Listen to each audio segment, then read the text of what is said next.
আমার ছেলেকে যে আশুলিয়া থানার সামনে এটা দেখতেছেন আগুন দিয়ে জ্বালিয়ে দিয়েছিল।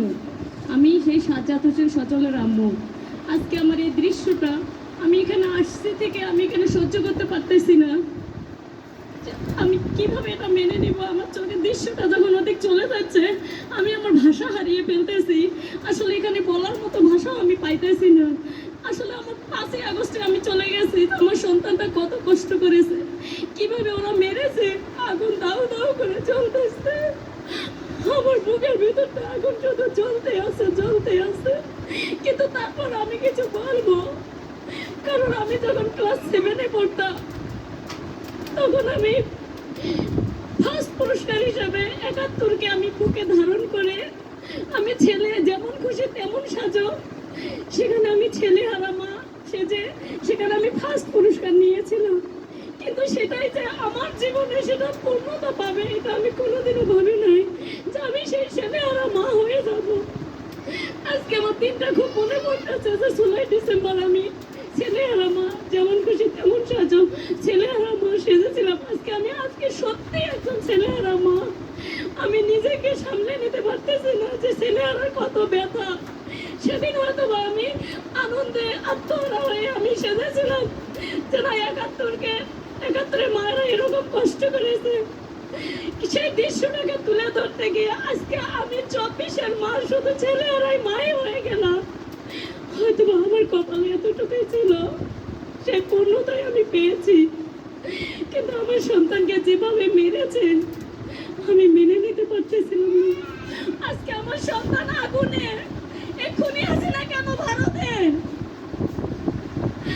এক্ষুনি আছে না দোষদের সহ তাদের বাংলাদেশে নিয়ে এসে এই আশুলিয়ার মাটিতে তাকে প্রকাশ্যে দিবালোকে তাকে রাস্তাঘাটে আমার ছেলেদের যেরকম করে মারা হয়েছে ঠিক সেরকম করে তাদের ফাঁসিতে ঝুলিয়ে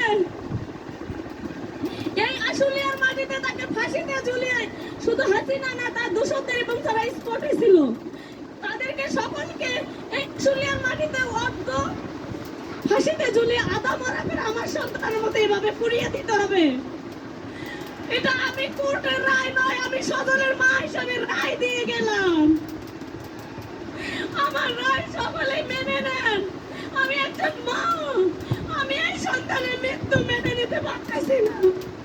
আমার বুকে হাহাকার করতেছে, আমি কথা বলার ভাষা হারিয়ে ফেলেছি দৃশ্য দেখে। আমি এত দৃশ্য আমি দেখতে চাই না। আর কোনো মায়ের সন্তান যেন এইভাবে না পড়ানো হয়। এই স্বৈরাচার সরকারকে এই দেশে এনে এই আশুলিয়ার মাটিতেই তাকে মারতে হবে। আমি কি যে যন্ত্রণায় ভুগতেছি আমি আসলে বলার ভাষা পাইতেছি না।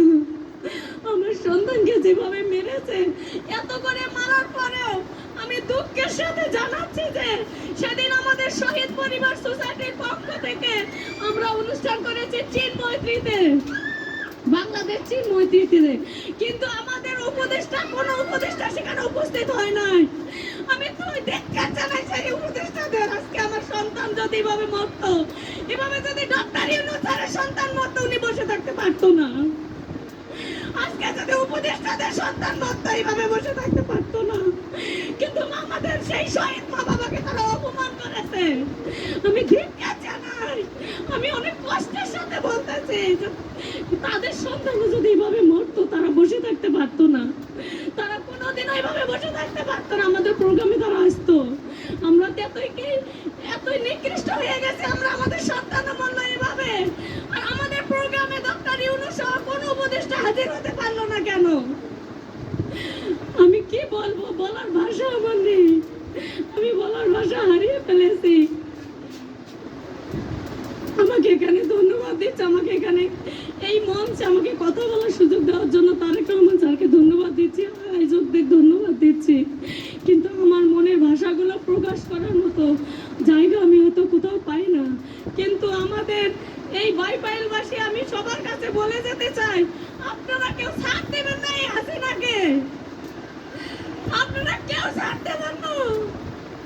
এই হাসিনাকে এই আশুলিয়ার মাটিতে হাজির করতে হবে, এই আশুলিয়ার মাটিতে তাকে মারতে হবে।